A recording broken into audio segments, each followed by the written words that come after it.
Today, in International Women's Day, we're gonna talk about some women that history tends to forget. It's important for us as a community to remember them and keep their legacies alive. So, Vladimir Lenin declared March 8 as International Women's Day to honor their role in the Russian Revolution. The holiday became a mainstream global holiday following its promotion by the United Nations in 70s, most likely in 1977. So let's talk about our first woman, who's Fatima Al-Furi. Where's my tissue?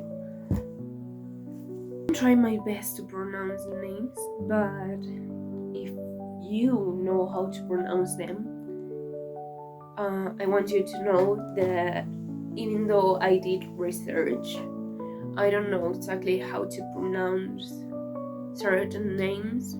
Fatima's language was Arab, and I don't know how to pronounce Arab. I'm not trying to offend anybody with my pronunciation of the names. Now let's talk about Fatima. She was the first founder of the oldest university that's still standing and still functioning. She came from a wealthy family. When her father died, she used that money to found the university. She was a very important woman in educational fields. And the next woman we're gonna talk about is Virginia Woolf.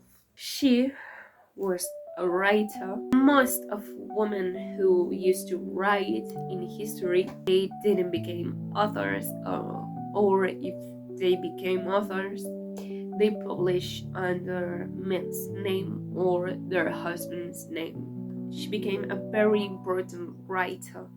She wrote 8 novels and more than 30 books. She struggled with her mental health a lot. She threw herself out of a window when she was younger because she thought death followed her, because mother died, then her brother died, and her father died, and she became mentally ill. She had mood swings, she couldn't sleep right, she often felt sad. She fought for equality rights, and she really thought that women should have their money and they should have independence as women. She was married even though she had affairs with women, and when she was 53, she committed suicide. So if you're not able to hear about suicide or forms of death, you might want to skip to the next person, who's gonna be Rosa Parks. Put stones in her pockets and drowned herself. She should be proud of what she did. We're gonna talk about Rosa Parks. She was a black woman. Being a woman was a bad thing, and being black was the worst thing. And she was on a bus, and she took a seat. You might be wondering what's so important about taking a seat. The white community did some really bad things to black people, and one of them was to not treat them like human.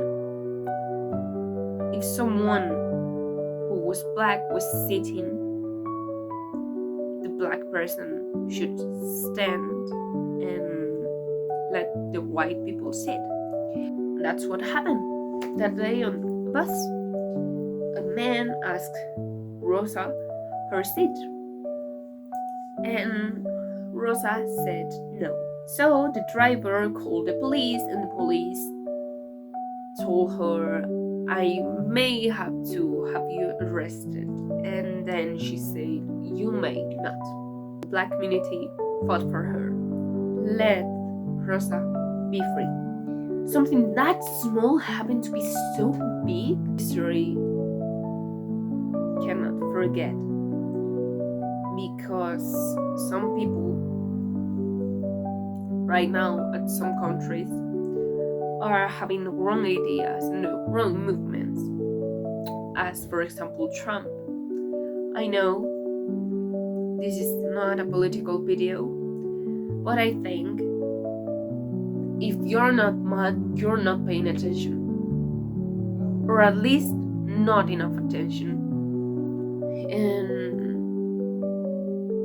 I wish people don't forget about these women and about minorities.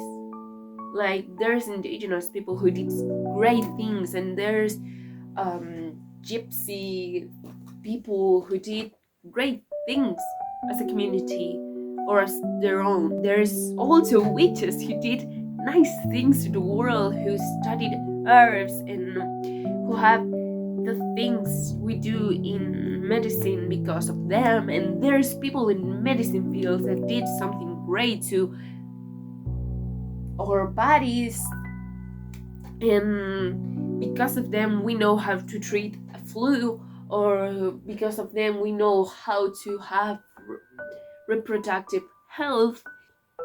You may think that because you're just one person you can change the world, because you can, you totally can.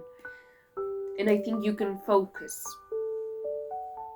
on what's right for people you love and for people you stand for. And I think you should really think right about what you stand for. Let's talk about Ada Lovelace.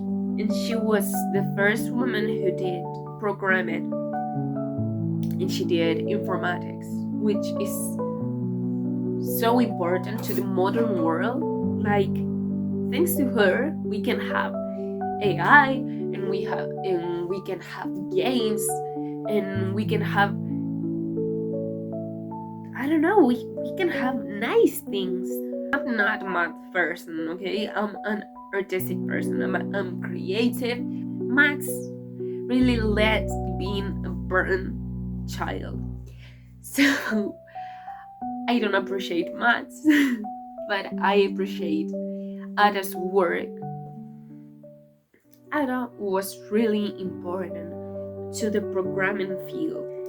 Let's talk about Hypatia de Alejandria. So, she was a philosopher, she was an astronomer, and she was a mathematic. And she was an icon for women's rights, and she did really great things to feminism movement.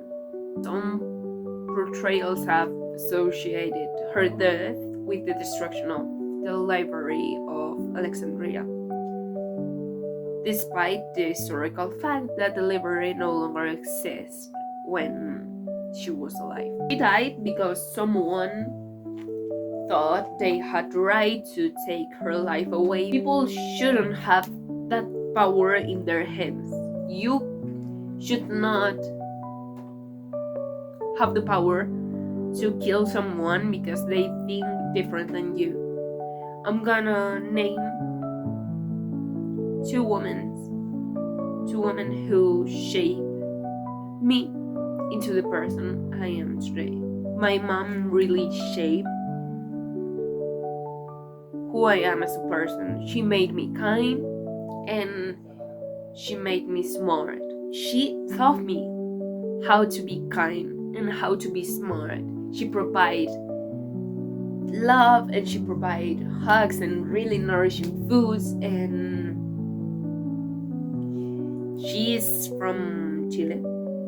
She is half Spanish and half Chilean, so she is not understanding what I'm saying because she watches my videos. Así que, mamá, tú eres una de las personas a las que yo admiro más en el mundo. The next person who shaped me as a person is my sister. My sister provide me books, provide me knowledge, and thanks to her I have a mind of my own. She taught me not to be afraid of what people think of us, because if you know who you are and people who you love know who you are, that's it. Those are the most important women in my life, my mom and my sister. I'm gonna end this video here. I really want you to write in the comments at least one woman you admire, one woman who shaped you into the way you are. How I love being a woman. I hope you liked the video. Please like it, subscribe. You can follow me on Instagram, which I'm really trying to be active. You can find me here. I'll see you in the next one.